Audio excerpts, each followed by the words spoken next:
When I was first told about this object by our curator of archaeology, I was just absolutely fascinated by it.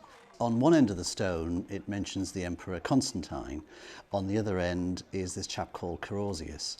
And what's interesting is that Carausius got a bit above his station, I suppose. He was in Britain, he was commanding the troops in Britain, and he declared himself Emperor of Britain, stole money that was meant to be sent back to Rome, and made himself very unpopular, so much so that after something like 7 years' rule, he was killed by his finance minister.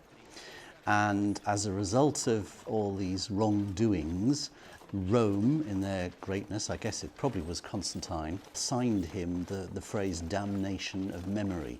But it basically means that all reference to him was erased. And the interesting thing is this stone that was turned upside down and buried in the earth, and the new name of Constantine was carved on it. One end goes in the ground, the Carausius end, and the end that sticks up is Constantine. I just think it's a brilliant and fascinating story. The word genii cucullati just means gods in hooded cloaks. We affectionately call them the three hoodies because no one can say genii cucullati apart from Tim. So the cloaks in question are the normal outer dress of local people in Britain, France and Germany. And this kind of sculpture is found in the Cotswolds area and all along Hadrian's Wall as well. They're normally shown in groups of three. Three, as we all know, is a magic number, and that's a typical Celtic habit of triplify their deities to increase their power. This is all very interesting, but the reason it's my Tullie treasure is because I use the three hoodies with a group of young people, focusing on one object from the collection. So the young people saw this object, came up with their own interpretation of it. They thought that each figure represented different stages in your life. So each figure is actually holding something different according to the young people. So the figure representing birth is holding an egg, the figure representing death is holding a skull, and the one representing rebirth is holding a stone. And this was a complete new interpretation of this object, and it really just brought home to me that history isn't just one interpretation of the facts, it's many, and that everyone's interpretation is as valid as the next person's. I've been fascinated by this object since I first saw it. At first glance, it looks modern, like a stone tennis ball. It's a similar size and fits snugly in the hand. It's hard to believe it's over 3,000 years old. It seems incredible that they've been worked using very basic stone tools, but experiments have shown that this is possible. Like a lot of objects in this period, no one really knows what they were used for. There are several theories. Some of the more unlikely uses proposed are ball bearings to move stones for circles, in the production of leather, or attached to thongs as throwing weapons. It seems unlikely that so much care would go into a purely functional item. I like the idea it was an object in its own right. So much care and effort has gone into making it. Someone has spent many hours carving and grinding it into shape. Maybe it had a ritual significance, or for trade with neighbouring tribes. One theory is that these balls were used like a speaking stick. They were passed round a group of people, and only the person holding it had the right to speak. In the end, this object, and others like it, sit on shelves in museums and enigmatically hold on to their secrets. I rather like that. I had a very interesting conversation with a gentleman from the US. He was in the US forces, and he came to the border region specifically to track down his roots. He was an Armstrong, I'm an Elliot, so we had a bit of a sort of a banter, and then from that sort of very light-hearted conversation, I showed him the painting of Gilnockie Tower, which is in the Riva Gallery, and it was the home of Johnny Armstrong. He was very happy to find out this information, and following our conversation, the following day, he visited the area of Gilnockie Tower, and 1 week later, on his return to the US, he sent me a very nice email thanking me and the museum for all of their help in helping him track down his own family history of the borders. The tile staircase is part of the Tullie House Victorian extension, and it gives a real sense of the original museum. The tiles were chosen by C.J. Ferguson, who was a Carlisle architect. He designed the building, which opened in 1893. The tiles are an amazing example of the Victorian craze for tiles. Glazed tiles were used extensively during the Victorian building boom. They became so popular because they were hygienic, they were easy to clean and beautiful to look at.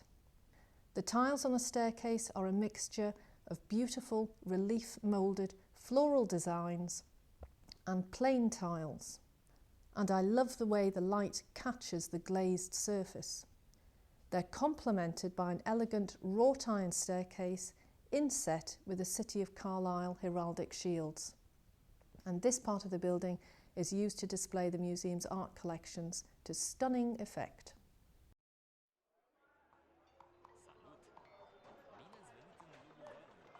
I like the fortunate circumstance that the Roman gallery is not only located within the walls of the Roman fort, but that it also provides an historic link to the fort at the original level where the Romans once walked, trained, slept and lived almost 2,000 years ago. Looking at the various local artefacts on show in the display cases, the armour, shoes, weapons, etc., it becomes increasingly relevant and exciting that these often personal items, many in need of mending and repair, were unearthed from the ground immediately below their feet. I'm fascinated by the stories told by Tullie House security staff about their ghostly encounters they've had in the old Tullie House part of the building. The Little Girl Ghost is a story of particular interest. A lady visitor reported to the staff member in Old Tullie House the little girl had been playing on her own. On investigating, the staff member found no child there. Last year I was having a meeting with our curator of art. We were in the function room and the door to the lecture theatre leading into Old Tullie House was open. I noticed a little girl playing at the top of the lecture theatre stairs. I didn't think too much into it as it was half term, so there were lots of children around and presumed the parents were close by. We checked around for the girl, but there was no one there. I checked in the Old Tullie House gallery, but the museum assistant said no one had come out of there either. Could it have been the little girl ghost? Who knows, but now I keep a lookout for her whenever I'm in Old Tullie House.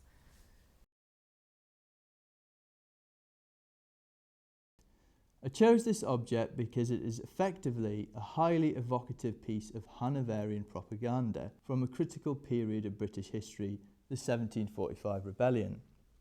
The subject of the painting is Prince William Augustus, aka the Duke of Cumberland. Here he's portrayed as a British war hero.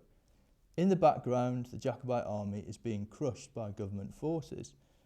But the Duke of Cumberland is a rather controversial figure in British history and inspired some rather unusual nicknames. Hanoverian supporters were so happy to commemorate the defeat of the Jacobites at Culloden in 1746 that they named a flower after the Duke, Sweet William.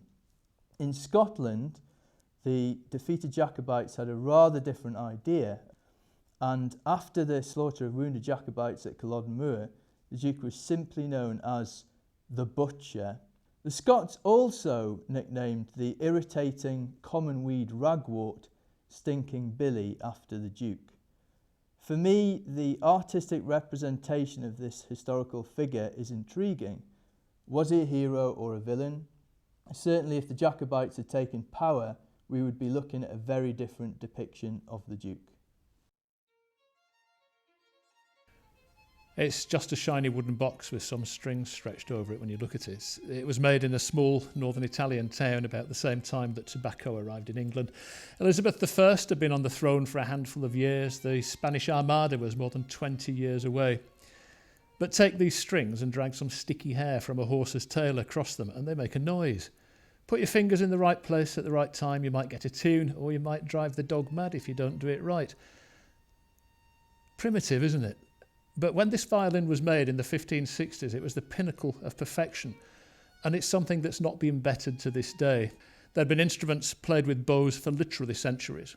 But in the middle of the 1500s, a man, 50-something years old, an instrument maker, had been busy developing some really, really smart ideas and choosing woods that were soft or hard enough so that when the strings vibrate under the bow, that wood would vibrate to make just the right amount of air move just enough to make a nicer noise than previously anything else had been able to do.